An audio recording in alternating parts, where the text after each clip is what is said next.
స్పీకర్గా తమను ఎన్నుకోవడం చాలా సంతోషంగా ఉంది సార్. దాదాపుగా మీకు నాకు 40-42 సంవత్సరాల నుంచి చాలా దగ్గర సంబంధాలు ఉన్నాయి సార్. మీరు నేను కొత్తగా మినిస్టర్ అయినప్పుడు పక్క ఇళ్ళనే ఉండేవాళ్ళం సార్. మన ఈరోజు చాలా గర్వంగా ఉంది సార్.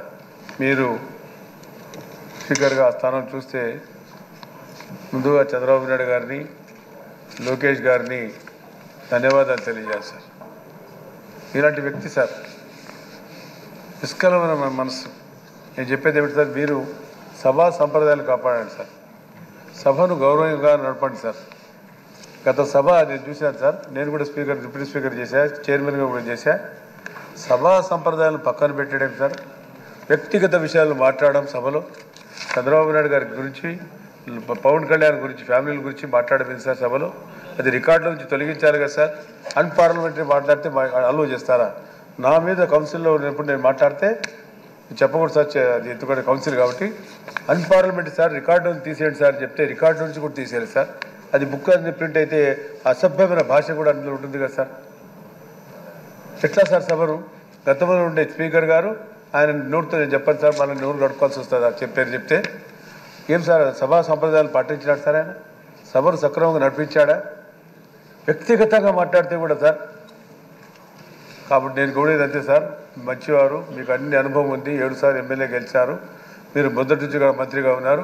మహానుభావు చంద్రబాబు నాయుడు గారు మీకు కానీ నాకు కానీ ఎన్టీ రామారావు గారు ఈ అవకాశం కలిగించారు. వారికి ముందుగా వారికి ధన్యవాదాలు తెలియజేస్తున్నాను సార్. వాటి సభా సంప్రదాయాలు ఉండాలి సార్, గౌరవం ఉండాలి. సభ అంటే ఏంటి సార్? ఇన్ని సభలు చూసాం మీరు నేను 40 సంవత్సరాలు. ఎంత హుందాగా ఉండేది. ప్రతిభ భారతి గారు ఉన్నారు, దళిత మహిళ. అదేవిధంగా మన ఎండమల రామకృష్ణుడు గారు ఉన్నారు, గతంలో నారాయణరావు గారు ఉన్నారు మన ప్రభుత్వంలో. ఇంత గౌరవంగా. కానీ ఈరోజు చంద్రబాబు నాయుడు గారి సభ నుంచి వచ్చి తెలుగుదేశం పార్టీ మన ఆఫీస్లో వచ్చి కూర్చున్న తర్వాత ఆయన కట్టతడి పెడితే చూడలేకపోయాం సార్. అంతా ఇక్కడ ఉండే వాళ్ళంతా బాధ తట్టుకోలేకపోయినాం. సభను నడిపించే తీరు అది సార్. సభ గౌరవం ఏమైనా ఉంది సార్? సభ అంటే ఏమి సార్? ఎందుకు వచ్చాం సార్ ఇక్కడ మేము? నేను కోరేది అంతే సార్, మీకు అనుభవం ఉంది కాబట్టి సార్. మీరు నేను మంచి మిత్రులము, మీకు మాకు సంబంధాలు చాలా ఉన్నాయి సార్. మీరు ఎన్నో అభివృద్ధి కార్యక్రమం పాల్పంచుకున్నారు. నేను మున్సిపల్ మినిస్టర్గా, ఎడ్యుకేషన్ మినిస్టర్గా, ఇండస్ట్రీ మినిస్టర్గా, మన సార్ హెల్త్ మినిస్టర్గా అవకాశం ఇచ్చారు. మీరు నేను బాగా ఈ పార్టీలో బాగా పనిచేసే తెలుగుదేశం పార్టీలో.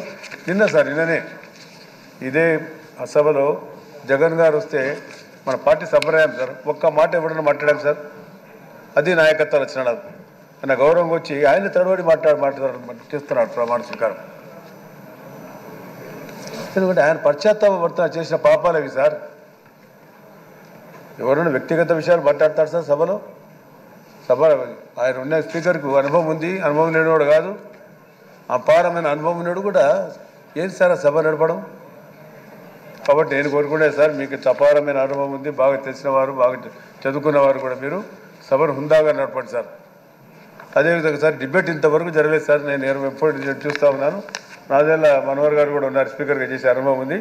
ఎప్పుడైనా డిబేట్ మాట్లాడారు? డిబేట్ జరిగిందండి బడ్జెట్ మీద? అసలు ఎందుకు వచ్చాం శాసనసభ్యులుగా? అవకాశం రావాలి. బడ్జెట్ మీద అన్ని మంత్రుల వర్గులు ఉన్నారు, వాళ్ళు మంత్రివర్గంలో జరిగే కార్యక్రమాల గురించి డిబేట్లో మాట్లాడాలా, ప్రజలకు తెలియజేయాలా? ఈ సభ నుంచి ప్రజలకు సందేశాలు పోవాలి సార్. డిబేటే జరగలేదు. ఎప్పుడైనా డిబేట్ జరగడానికి అవకాశం కలిగింది సార్. కాబట్టి మీరు సభా గౌరవాన్ని కాపాడండి సార్. నేను కోరుకుంటే అయితే నేను కూడా డిప్యూటీ స్పీకర్గా చైర్మన్గా చేశాను కాబట్టి సభా గౌరవాన్ని, సభను హుందాతనంగా నడపండి అని చెప్పి ముఖ్యంగా తెలుస్తాను. కాబట్టి ఈ అవకాశాన్ని మీరు నాకు ఇచ్చినందుకు మీకు నా ధన్యవాదాలు సెలవు తీసుకుంటాను సార్.